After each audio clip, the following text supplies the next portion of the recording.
4 days before my wedding, I came home early with a box of place cards balanced against my hip and found my younger sister barefoot in my kitchen, wearing one of my sweatshirts, while my fiancé stood behind her with both hands around her waist. For one strange second, none of us moved.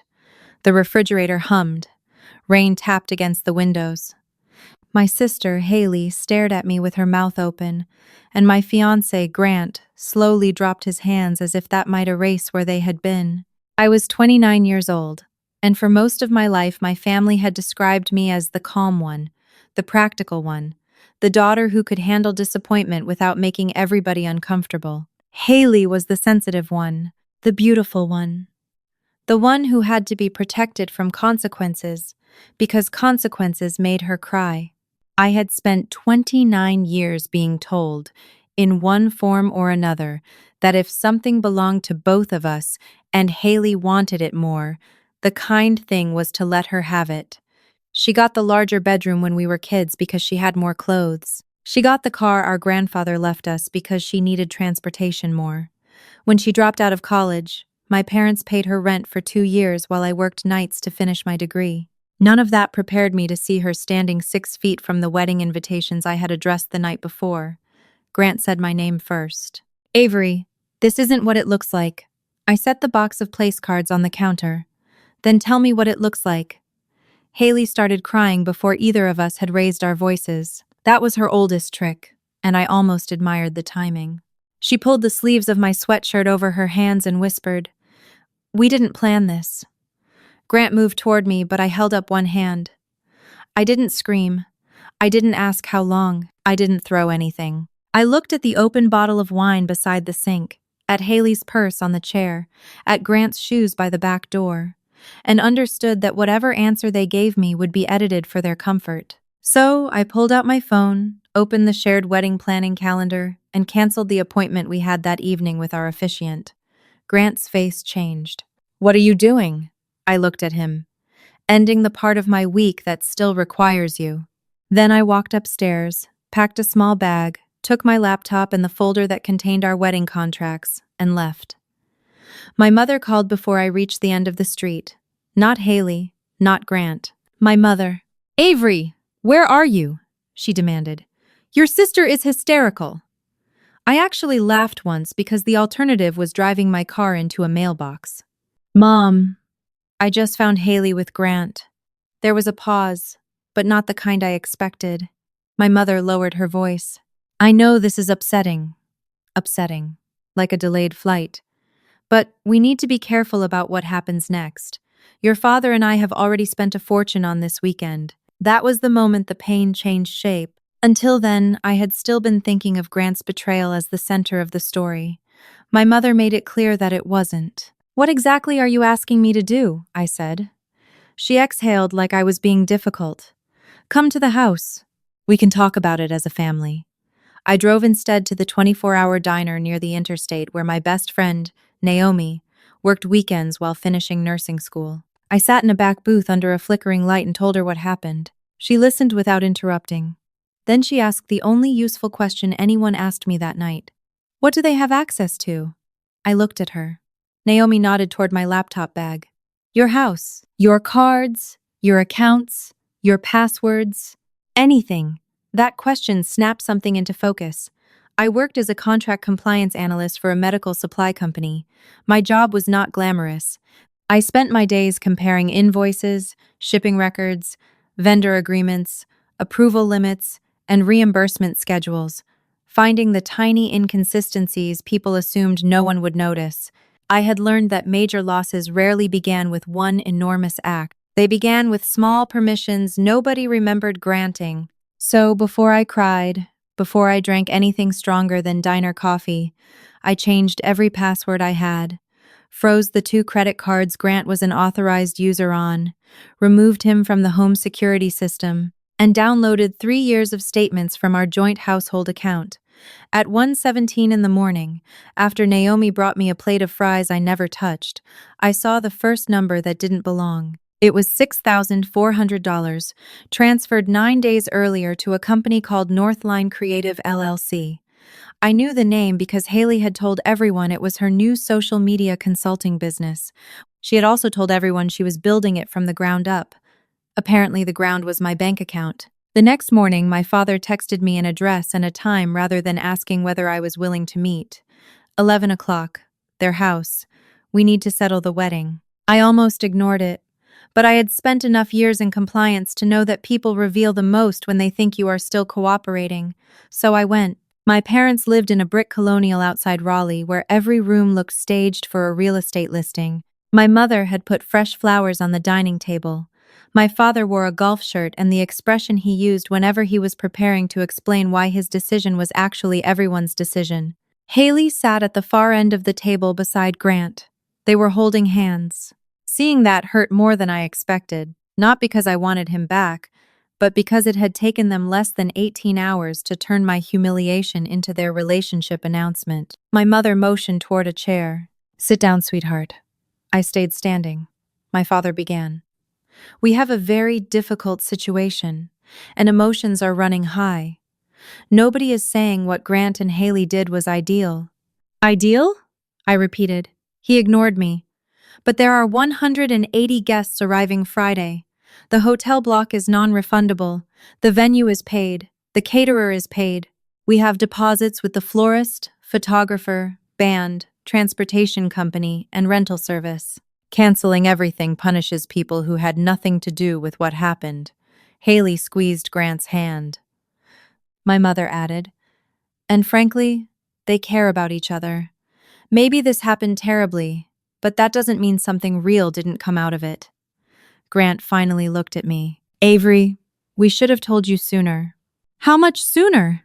I asked. His eyes shifted. Hailey said, 6 weeks. There it was. 6 weeks of cake tastings, seating charts, fittings, and conversations about whether we wanted children. 6 weeks while my sister smiled in photos beside me. I nodded slowly. "And what does the wedding have to do with any of this?" My father slid a folder across the table. "The venue said the reservation can be transferred if the contracting party signs an authorization. We think the least destructive solution is to keep the weekend and let Grant and Hailey use it." Even Grant looked slightly embarrassed by that sentence. My mother rushed in. "Not necessarily as a wedding. Maybe a commitment ceremony, a celebration, whatever they decide. The point is that the money shouldn't be wasted." I opened the folder. The form was simple. I was the primary contracting party because I had booked the property. The deposits had been paid from an account funded mostly by me, although my parents had contributed to the reception dinner. "And you want me to sign this?" I asked. Hailey finally spoke directly to me. "I know you hate me right now, but please don't punish everyone because of us." That was so perfectly Hailey that I almost smiled. She had slept with my fiancé, and somehow I was already the one in danger of behaving badly. I looked around the table and saw something I should have recognized years earlier. Nobody there expected me to be okay. They expected me to be manageable. My father expected me to absorb the financial loss. My mother expected me to protect Hailey from shame. Grant expected me to leave quietly. Hailey expected me to surrender one more thing because wanting it badly had always been enough. So I picked up the pen and signed. My mother gasped softly with relief. Hailey started crying again, but these tears were happy. Grant said, "Thank you." I closed the folder and handed it to my father. "You're welcome." The room relaxed immediately. My mother began talking about how quickly the florist could change the initials on the welcome sign. My father asked Grant whether his family still planned to come. Hailey leaned against him like a bride who had just received a blessing. They didn't notice me walk out. They also didn't notice that I had taken a photograph of every page before signing. On the way to my car, I called the venue manager and confirmed one detail I had noticed in the contract the night before. Transferring the event did not transfer responsibility for any new charges. My card would be removed, and Hailey or Grant would have to provide their own method of payment for anything beyond what had already been purchased. "Absolutely," the manager told me. "We'll require a new card today." I thanked her, drove to a coffee shop across town, opened my laptop, and went back to Northline Creative.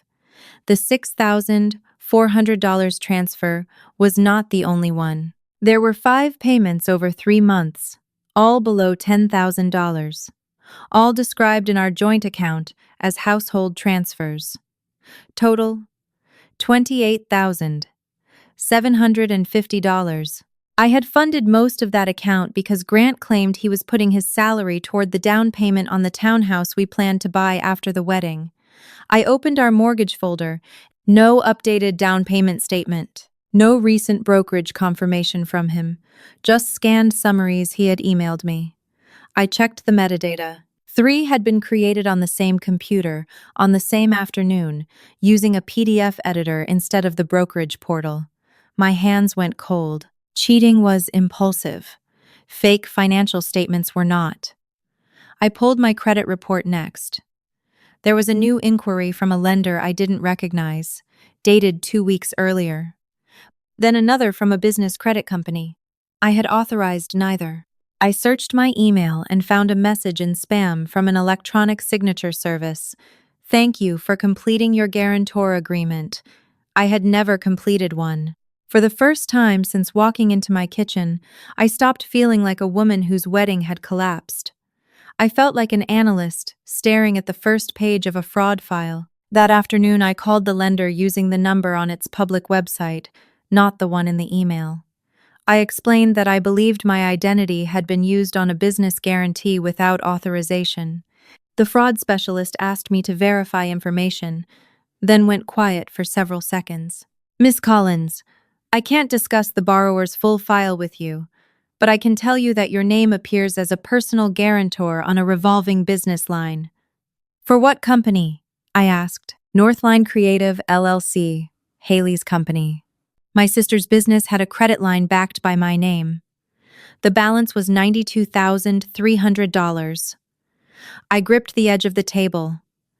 When was this opened? 7 months ago. 7 months. Long before Hailey claimed to be launching anything. Long before the 6-week affair. How was my signature verified? I asked. The specialist said the file included an electronic signature, a copy of my driver's license, and a notarized acknowledgement. I knew exactly where a copy of my license had been. In my mother's desk, inside a folder with family documents she had asked me to update when I renewed it. I also knew a notary. My father's office manager had been notarizing family paperwork for years. I did not accuse anyone. I asked the lender to flag the account, freeze further advances, and send me the identity theft packet. Then I called a lawyer. Not a dramatic trial attorney. Not someone who promised to destroy people. I called Meredith Shaw, a quiet woman in her 40s who had handled a contract dispute for my employer 2 years earlier and had impressed me because she asked more questions than she answered. She listened to everything, then said, "Do not confront anyone about the business line. Do not tell them you know. File the fraud dispute, make a police report, preserve every message, and send me the documents." I spent the next 6 hours doing exactly that. By evening, I had a timeline. The fake guarantee had been opened in January. Most of the borrowed money had gone into Northline Creative. From there, public records and documents Hailey herself had posted online filled in the rest. She had leased a studio. She had paid a branding agency. She had bought camera equipment, booked a luxury launch event, and hired 2 employees. She had also used company money for personal travel. But something still didn't fit. Hailey had never been good with paperwork, and Grant had spent the last 5 years in commercial banking before moving into business development for a construction firm. He understood lending. He understood credit. More important, he knew my credit score. We had reviewed our reports together when we started shopping for a townhouse. I went back through my messages and found one from Grant sent 8 months earlier. "Babe, your credit file is ridiculous. You could get financing for a small country." At the time, I had sent back a laughing emoji. Now it looked like a test. I searched Northline's state business filing. Hailey was listed as manager, but the original organizer was a law firm. I searched the registered agent address and found 3 other companies. One belonged to Grant. My stomach dropped. His company had been formed 11 months earlier, 4 months before Northline. Public lien records showed it had borrowed heavily against construction equipment it did not appear to own. A lawsuit filed by a former business partner alleged Grant had diverted client deposits into unrelated ventures. The case had settled confidentially, but the complaint was public. I read it twice. The pattern was clear. Grant needed fresh credit because lenders no longer trusted businesses connected directly to him. Hailey needed money to become the entrepreneur she had been pretending to be online. I had the clean credit file. My sister had the family's protection. Grant had the knowledge to connect them. Suddenly, the affair made a different kind of sense. He had not begun using Hailey because he fell in love 6 weeks ago. He had been building a business relationship with her for almost a year and a financial relationship using me as collateral. The romance came later. That night, Meredith called me. "There's more," she said. The lender had provided a copy of the guarantee. The notarized page included my signature and the stamp of my father's office manager, but the date was a Thursday I had spent in Denver for work. My flight receipts proved it. Meredith's voice stayed even. "That helps you. A lot." I asked the question I had been avoiding. "Do you think my parents knew?" She hesitated. "I think you should prepare for that possibility." 20 minutes later, my mother answered it for me without realizing she was doing so. She texted, "I'm proud of you for being mature yesterday. Your father said Grant's business situation will stabilize once everything settles down. Please don't start digging through finances and creating another crisis." I read the message 5 times. She had not asked what finances. She already knew there were finances to dig through. By Thursday morning, 2 days before the transferred wedding celebration, the lender had formally suspended Northline's line and opened an internal fraud investigation. Meredith had sent preservation letters to the notary, Northline, and Grant's company. I filed the police report and gave the detective copies of my travel records, the forged guarantee, the suspicious account transfers, and the electronic signature email. The detective warned me that financial cases moved slowly. I told him I understood. I wasn't waiting for handcuffs. I wanted my name off the debt and my money protected. That distinction mattered. The original story my family had written for me was that I was angry because Hailey took my man. The truth was bigger and, in some ways, uglier. Grant had used my trust as a financial instrument. Hailey had benefited from it. My parents had helped because helping Hailey had always felt normal to them, even when it meant taking from me. Meredith found another piece by noon. My father had transferred $35,000 into Northline 2 months after the credit line opened. He had called it a family investment. My mother had written Hailey checks totaling $18,000 over the same period. None of that was illegal. What mattered was a text message Meredith found in a backup I had made from my old phone. My father had sent it to me in February, after asking for a copy of my driver's license for the family safe. The next day, he wrote, "Handled that paperwork for Hailey. She'll be fine now." I had replied, "What paperwork?" He never answered. At the time, I forgot about it. Now the date was 1 day before the guarantee was notarized. I drove to my parents' house that afternoon because my mother had asked me to bring over the wedding vendor binder. I could have sent it. I went because I wanted to see their faces one more time before they knew what I knew. Hailey was there, surrounded by boxes from boutiques, trying on shoes. The reception had become an actual wedding. She and Grant had gotten a license that morning and planned to marry Saturday at the venue I had chosen. My mother said it as though I should admire their efficiency. Since everything is already arranged, they decided there's no reason to wait. I handed her the binder. "Congratulations." Hailey looked suspiciously relieved. "You mean that?" "I mean, I hope you understand what you're signing." Grant, who had been standing by the fireplace, went still. Just for half a second. Hailey laughed. "Marriage license, Avery. It's not a mortgage." My father said, "Enough. She's trying to provoke you." I looked at him. "Dad, did you give Hailey a copy of my driver's license in January?" His face changed so quickly, I nearly missed it. My mother stepped in. "Why would you ask that?" I turned to her. "Because someone used it to guarantee her business loan." Hailey's smile disappeared. Grant said too quickly, "That's ridiculous." I watched him, and in that moment I knew he had been waiting for this day. Not the wedding day, The day I discovered it. My father pushed back from the table. We were trying to help your sister qualify for financing. You have excellent credit. It was supposed to be temporary. Hailey whispered, Dad. He looked at her as if he had forgotten she was there. My mother began talking over everyone. Nobody stole anything from you. The business was going to pay the line down. Grant explained everything. You weren't at risk. I stared at her. My name was put on $92,000 of debt without my permission. And you can afford it, she snapped. Silence hit the room. There it was, the family philosophy reduced to 5 words. You can afford it. I had more stability, so I could afford to lose. I had a better job, so I could afford to give. I was less emotional, so I could afford to be hurt. Hailey finally looked at Grant. You told me, Avery agreed. Grant's jaw tightened. I told you your parents had handled it. That's not the same thing. For the first time, the two of them looked at each other not like soulmates, but like people comparing versions of a contract. I almost felt sorry for her. Almost. My father demanded to know what I had done. I told him the truth. I disputed the guarantee. The lender froze the line. Hailey stood so fast her chair fell backward. You what? No more advances. Her face drained. We have payroll Friday. Grant stepped toward me. Avery, you need to call them and clear this up. I shook my head. I already cleared up my part. My mother called me selfish. My father said I was jeopardizing Hailey's employees. Grant accused me of using my job to punish people. Hailey cried that I had waited until the week of her wedding on purpose, even though her wedding had not existed until yesterday. I let them speak until they ran out of new accusations. Then I said, the investigator has the documents. My lawyer has the documents. The lender has the documents.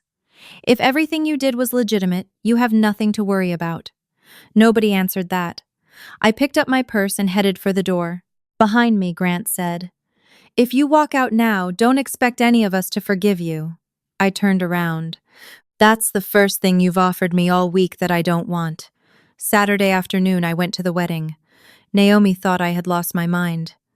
Meredith thought it was strategically unnecessary but not legally harmful as long as I did not provoke anyone or discuss the open investigation publicly. I went because the venue contract was still partly in my name, because several vendors had questions only I could answer, and because I wanted to see whether I could stand in a room full of people who had heard my family's version of me without needing to defend myself. The ceremony took place under oak trees behind an old, restored mill outside Durham.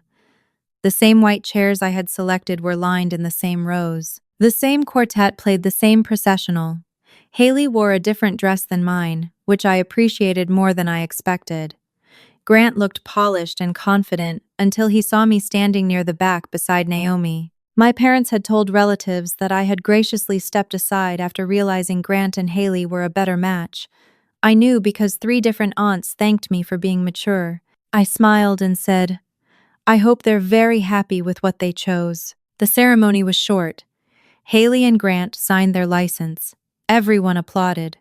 For a while, nothing happened. That was important. Real consequences rarely arrive on cue with dramatic music. People ate. They drank. My father gave a speech about destiny. My mother talked about how Hailey had always followed her heart. Grant's brother made a joke about unexpected love. I sat with Naomi at a table near the exit and ate half a plate of chicken. At 7:15, Hailey's phone rang during the first dance. She ignored it. At 7:17, Grant's phone rang. He stepped away. At 7:20, my father checked his phone and went pale. Then Hailey's business manager hurried into the room wearing jeans and carrying a laptop bag. I saw her speak to Hailey near the bar. Hailey's shoulders stiffened. Grant joined them. Voices rose. Guests began turning their heads. I stayed seated. Naomi leaned toward me. Is this you? Not directly, I said. What does that mean?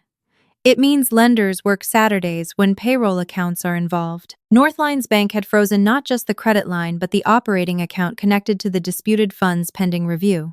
The company's payroll transfer had failed Friday night.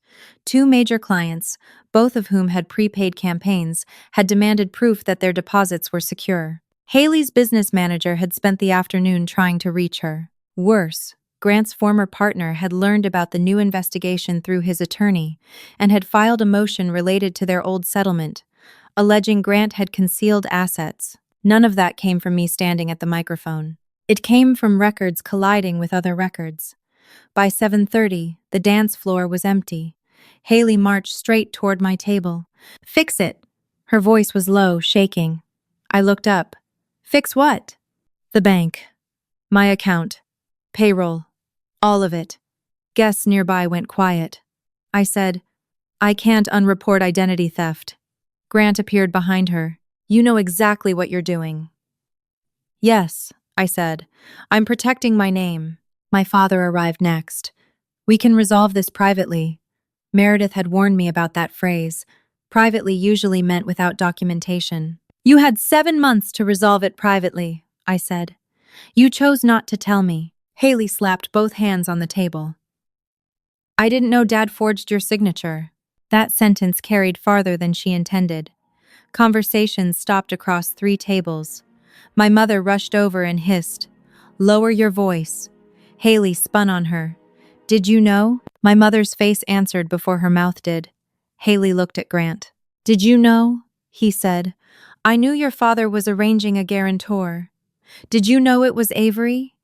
Grant did not answer. The entire fantasy broke in front of me. Not because I exposed it, but because for the first time Hailey realized she had not been the chosen one. She had been useful. Grant needed a new business front after his own credit problems. My parents needed Hailey to succeed because they had invested money and pride in her. Hailey needed Grant because he made her feel important. I had been the invisible piece supporting all 3. Once I removed myself, they had to look directly at one another. Hailey whispered, "You told me we were fine."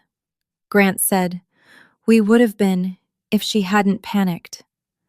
I stood up so quickly my chair scraped the floor. "Do not call fraud panic." Grant looked around at the guests and lowered his voice. "Avery, be reasonable. The lender hasn't lost anything yet. You have a strong salary. We could refinance the line properly and make you whole.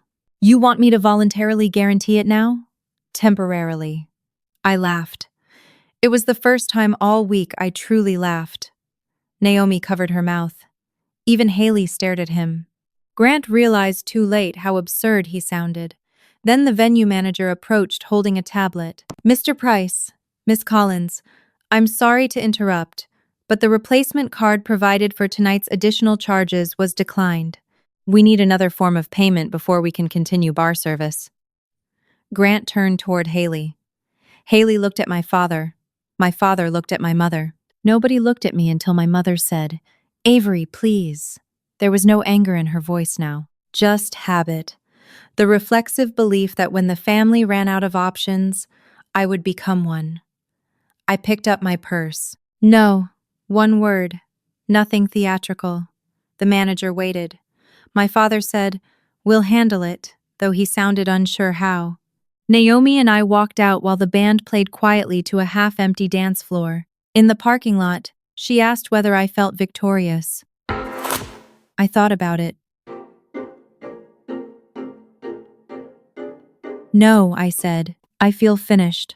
3 weeks later, the lender removed me from Northline's guarantee after confirming that the signature and electronic authorization could not be validated. My credit report was corrected. The $28,750 Grant had moved from our joint account became part of a civil claim Meredith filed on my behalf, and the bank recovered a little over $19,000 from funds that had not yet been spent. I lost the rest. That mattered to me, because real endings are not perfect. I did not magically recover every dollar just because I was right. I also received my half of the balance remaining in our joint household account after Grant's access was terminated. The police investigation continued, focused primarily on the forged guarantee and notarization. My father's office manager admitted that my father had brought her the document already signed and told her I had authorized it remotely. She had notarized it without me present. Her commission was suspended while the state reviewed the matter. My parents hired an attorney.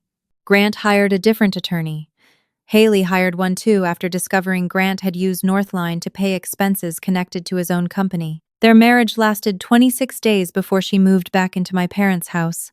I did not celebrate that. I did not call her.